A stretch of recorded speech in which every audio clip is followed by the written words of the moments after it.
শাশুড়ি।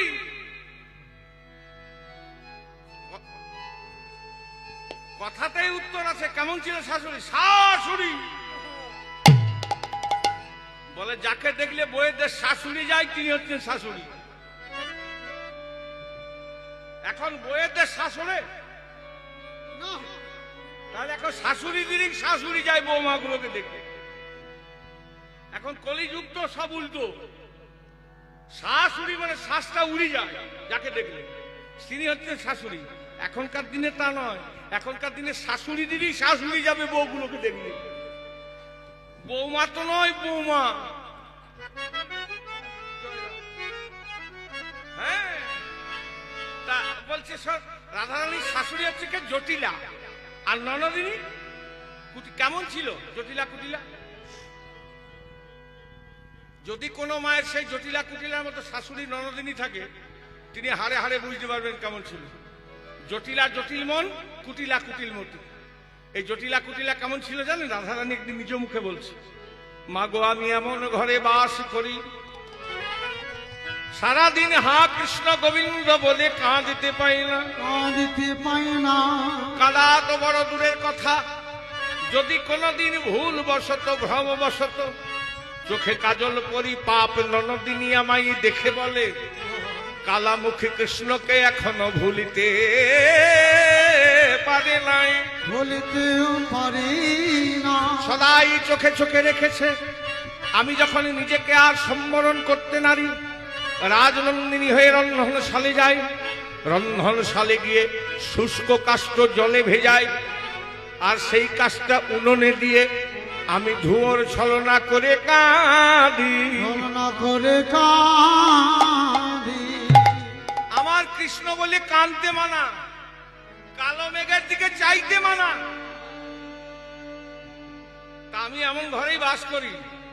খবরদার, তুই এত বড় বড় কথা বলছিস, তোর শাশুড়ি ননদিনী যদি শোনে, সখীরা বলছে, সেই শাশুড়ি কত কত বিপজ্জনক তুই জানিস।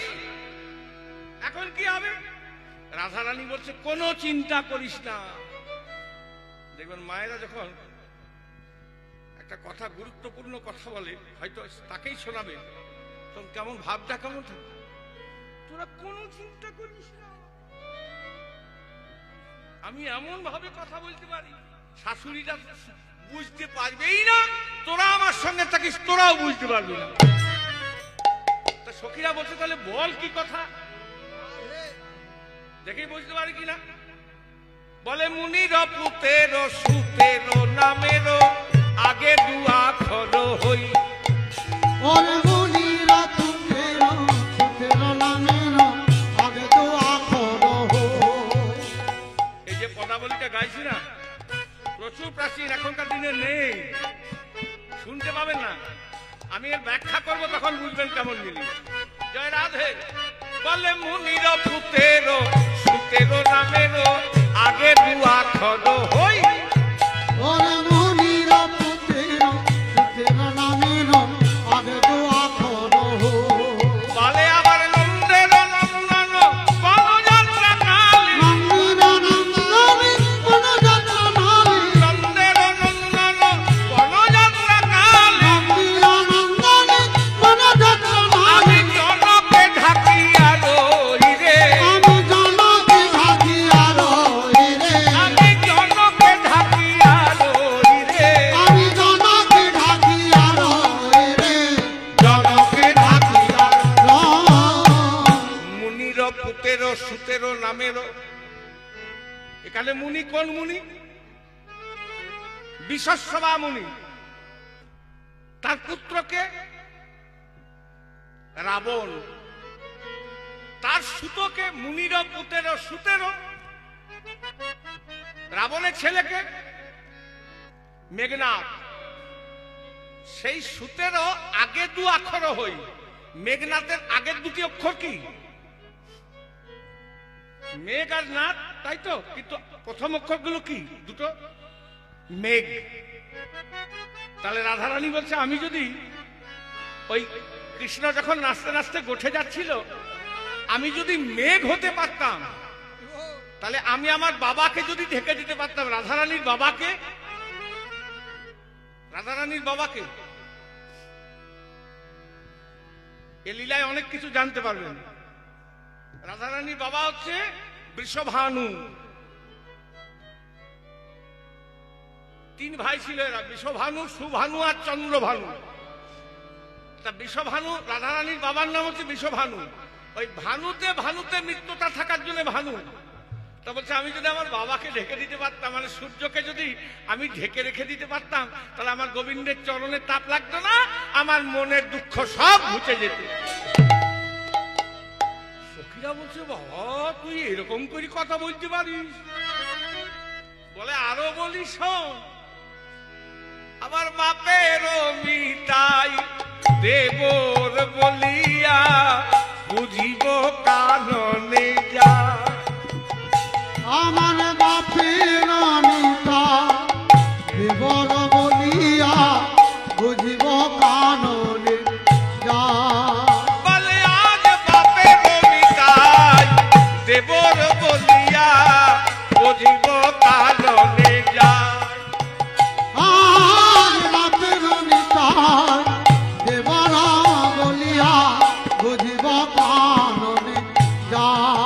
বলে আমার অগ্রজয়ালয়ে গেলে সে গোপাল, অগ্রজয়ালয়ে গেলে সে গোপাল। ওরে অগ্রজয়ালয়ে গেলে সে গোপাল। আহামরি রে আহামরি রে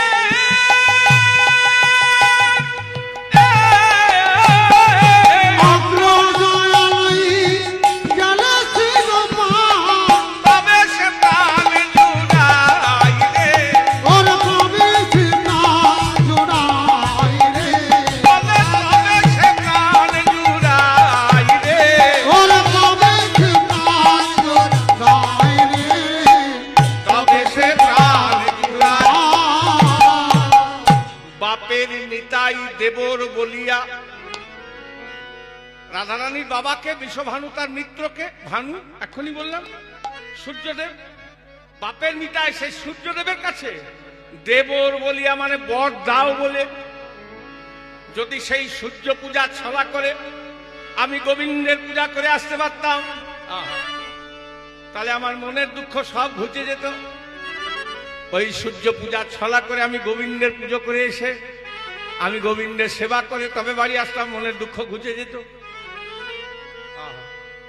ভক্তরা কি চান? ভগবানের সেবা, তাই তো?